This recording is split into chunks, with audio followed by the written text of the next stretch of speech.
ان کے دن بنتے ہیں 355۔ شمسی حساب لگا لے یا قمری حساب لگا لے، کیونکہ شمسی نظام بھی اللہ تعالیٰ کا ہے اور قمری نظام بھی اللہ تعالیٰ کا ہے۔ ہماری کچھ عبادات سورج کے حساب سے چلتی ہیں، کچھ عبادات چاند کے حساب سے چلتی ہیں۔ مثلا روزے جو ہیں ان کا آغاز چاند سے ہوتا ہے، عید کا آغاز چاند سے ہوتا ہے، ذی الحجہ کا آغاز چاند سے ہوتا ہے، ایسی دیگر عبادات۔ اور نمازوں کا جو نظام ہے وہ سورج سے چلتا ہے۔ ایک مسلمان ہونے کے ناطے سے، اللہ تعالیٰ کے بندے ہونے کے ناطے سے، چاند اور سورج دونوں کے نظام ہمارے رب کے نظام ہے، اور دونوں کے نظام کو ماننا ہمارے نظام اسلام میں شامل ہے۔ تو اللہ تعالیٰ نے 365 یا 355 دن جو ہمیں عطا فرمائے ہیں، ان میں اللہ تبارک و تعالیٰ کی ذات پاک نے ان دنوں میں اور راتوں میں کچھ راتوں کو اور کچھ دنوں کو برکت والا فرمایا ہے۔ 4 دن اللہ تعالیٰ نے تمام دنوں پر ان کی فضیلت دے کر چنا ہے۔ مثلا یوم عید، یوم عید الفطر، یوم الضحیٰ، عید الضحیٰ بڑی عید کا دن، یوم عرفہ اور یوم عاشوراء، ان میں اللہ تعالیٰ نے یوم عاشوراء کو فضیلت عطا فرمائی ہے۔ اور پھر ہفتے کے جو دن ہیں پیر سے لے کر منگل تک، ان میں اللہ تعالیٰ نے جمعہ کو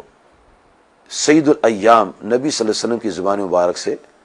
امت کے لیے ارشاد فرمایا ہے، کیونکہ آپ سرکار صلی اللہ علیہ وسلم کی باتیں اللہ تعالیٰ کی باتیں ہیں۔ نبی کریم صلی اللہ علیہ وسلم نے جمعۃ المبارک کے دن کو سید الایام فرمایا۔ ایسے ہی راتوں میں اللہ تعالیٰ نے چند راتوں کو فضیلت دی ہے، جن میں لیلۃ القدر ہے، شب جمعہ ہے، پھر شب عید ہے اور شب برات ہے، شب برات جسے کہتے ہیں، جسے شعبان المعظم کی 15ویں رات کہتے ہیں۔ ان میں اللہ تبارک و تعالیٰ نے شب قدر کو فضیلت عطا فرمائی ہے۔ مہینوں میں 4 مہینے فضیلت والے فرمائے گئے ہیں۔ نمبر 1 رجب المرجب، نمبر 2 شعبان المعظم، نمبر 3 رمضان المبارک، اور نمبر 4 محرم الحرام شریف۔ ان میں شعبان المعظم کو فضیلت دی گئی ہے۔ شعبان المعظم کا مہینہ وہ مہینہ ہے جسے نبی کریم صلی اللہ علیہ وسلم نے اپنا مہینہ فرمایا ہے، اور اس مہینہ کے بارے میں نبی کریم صلی اللہ علیہ وآلہ و صحابہ مبارک وسلم کا احادیث کے خزانہ میں یہ ارشاد موجود ہے کہ آپ سرکار صلی اللہ علیہ وآلہ و صحابہ مبارک وسلم ارشاد فرمایا کرتے تھے، جب رضی اللہ تعالیٰ عنہ سے روایت ہے، فرماتے ہیں کہ جب رجب المرجب شریف کا مہینہ داخل ہوتا تھا تو نبی کریم علیہ الصلاۃ والسلام دعا فرماتے تھے، اللہم بارک لنا فی رجب و شعبان و بلغنا رمضان۔ آقا کریم علیہ السلام کی اس دعا کا مطلب یہ ہے کہ آپ اللہ تبارک و تعالیٰ کے حضور یہ عرض کر رہے ہیں کہ اے میرے رب، ہمارے لیے رجب المرجب میں اور شعبان المعظم میں برکت عطا فرما، اور ہمیں رمضان مبارک تک پہنچا۔ یعنی یہ 2 مہینوں کی برکتیں آپ صلی اللہ علیہ وسلم نے بیان فرمائی ہیں، اور رمضان مبارک تک پہنچنے کی دعا آپ نے اللہ کے حضور عرض کی ہے۔ تو رجب المرجب کا مہینہ اور شعبان المعظم کا مہینہ اور ماہ رمضان مبارک، یہ 3 وہ مہینے ہیں جو مسلسل آتے ہیں۔ اور ایک موقع پر نبی صلی اللہ علیہ وسلم نے ارشاد فرمایا شعبان المعظم کے مہینہ کہ آپ نے فرمایا کہ لوگوں، رجب کا مہینہ تو ماضی ہو گیا، رمضان کا مہینہ آنے والا ہے، ماضی سے درس لینا چاہیے اور مستقبل جو ہوتا ہے اس کی امید ہوتی ہے۔ اس ناطے سے آپ کے فرمان کا مقصد یہ تھا کہ رجب المرجب شریف گزر چکا ہے، اس کا جو گزرنا ہے اس سے عبرت حاصل کرو، اور ماہ رمضان مبارک آنے والا ہے اس کی امید رکھو، اور اس وقت جو موجود ہے وہ شعبان المعظم کا مہینہ ہے۔ تو نبی کریم صلی اللہ علیہ وسلم اس مہینے کی اہمیت بیان کرتے ہوئے، اس کی قدر کرتے ہوئے اور اس کے فضائل بیان کرتے ہوئے اپنے عمل مبارک سے یہ کیا نمونہ پیش کرتے تھے کہ آپ سرکار صلی اللہ علیہ وسلم اس ماہ مبارک میں کثرت سے روزے رکھتے تھے۔ اور حضرت انس رضی اللہ عنہ سے روایت ہے، جسے امام ترمذی نے جامع ترمذی میں نقل کیا ہے، جلد نمبر 1 صفحہ 144 پر۔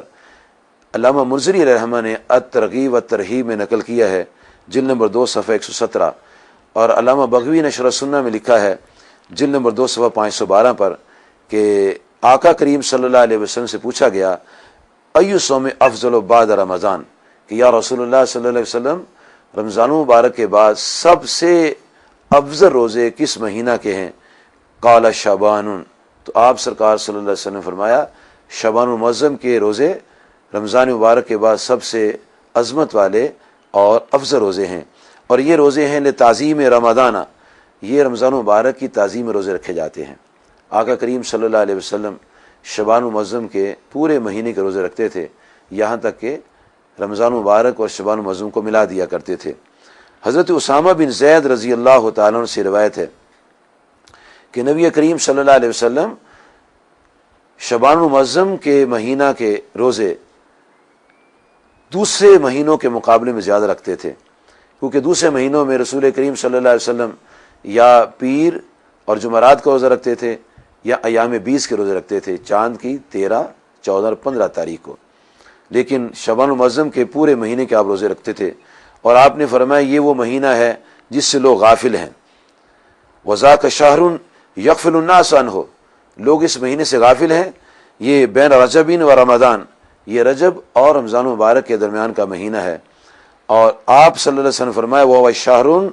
ترفع فیہ الاعمال الی رب العالمین،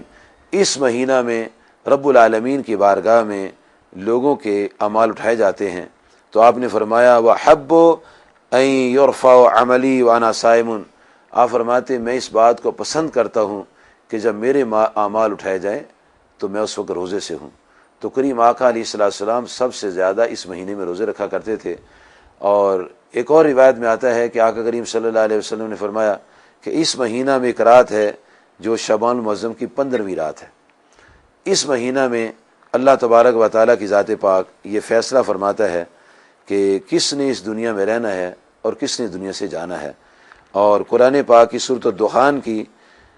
آیت مبارکہ میں یہ الفاظ موجود ہیں فیہا یفرق کل امر حکیم، یعنی اللہ تبارک و تعالیٰ کی ذات پاک اس ماہ مبارک میں، جیسا کہ سورۃ دخان کی آیت میں آتا ہے، آیت نمبر 4 میں، اس میں بانٹ دیا جاتا ہے ہر حکمت والا کام، اور کنہیں بانٹ دیا جاتا ہے اس کی تفسیر میں آتا ہے کہ اللہ تبارک و تعالیٰ ہر فرشتے کو جو اس کی ڈیوٹی لگی ہے، بارش والے فرشتے کو، رزق والے فرشتے کو، ملک الموت کو، جو جو ان کی ڈیوٹیز لگی ہیں، اللہ پاک سارے سال کی ذمہ داری ان کو سونپ دیتا ہے۔ مثلا حضرت اسرائیل علیہ السلام کو اللہ تعالیٰ اس سال کی پورے ان لوگوں کی لسٹ دے دیتا ہے کہ اس سال میں فلاں فلاں بندے نے اس دنیا سے رخصت ہونا ہے، تو جناب اسرائیل علیہ السلام پورے سال میں اپنے رب کے حکم کے مطابق اپنی ذمہ داری کو نبھاتے ہیں، اور جہاں جس نے مرنا ہوتا ہے اسرائیل علیہ السلام وہاں اس کی روح نکالنے کے لیے پہنچ جاتے ہیں۔ تفسیر مظہری میں قاضی ثناءاللہ پانی پتی رحمۃ اللہ لکھتے ہیں کہ حضرت اسرائیل علیہ السلام اور حضرت سلیمان علیہ السلام کی آپس میں بڑی دوستی تھی، اور اکثر ان کے پاس آیا کرتے تھے۔ ایک دن جناب اسرائیل علیہ السلام سلیمان علیہ السلام کے پاس آئے، تو آپ نے وہاں ایک آدمی کو دیکھا اور اس کی طرف دیکھتے رہے، اور بڑا حیران ہو کر دیکھتے رہے۔ اس بندے نے جب دیکھا کہ میری طرف ایک شخص بڑے غور سے دیکھ رہا ہے، تو سلیمان علیہ السلام سے پوچھتے ہیں کہ یا نبی اللہ علیہ السلام یہ کون بندہ ہے جو مجھے غور سے دیکھ رہا ہے؟ فرمایا یہ ملک الموت ہے۔ تو اس نے کہا مجھے ایسے لگتا ہے کہ مجھے مار دے گا۔ تو جناب حضرت سلیمان علیہ السلام کو اس بندے نے کہا کہ حضور آپ ایسے کریں کہ آپ ہوا کو حکم دیں کہ وہ مجھے اٹھا کے ہندوستان لے جائے۔ تو آپ نے ہوا کو حکم دیا اور ہوا نے اس کو اٹھایا اور ہندوستان پہنچا دیا۔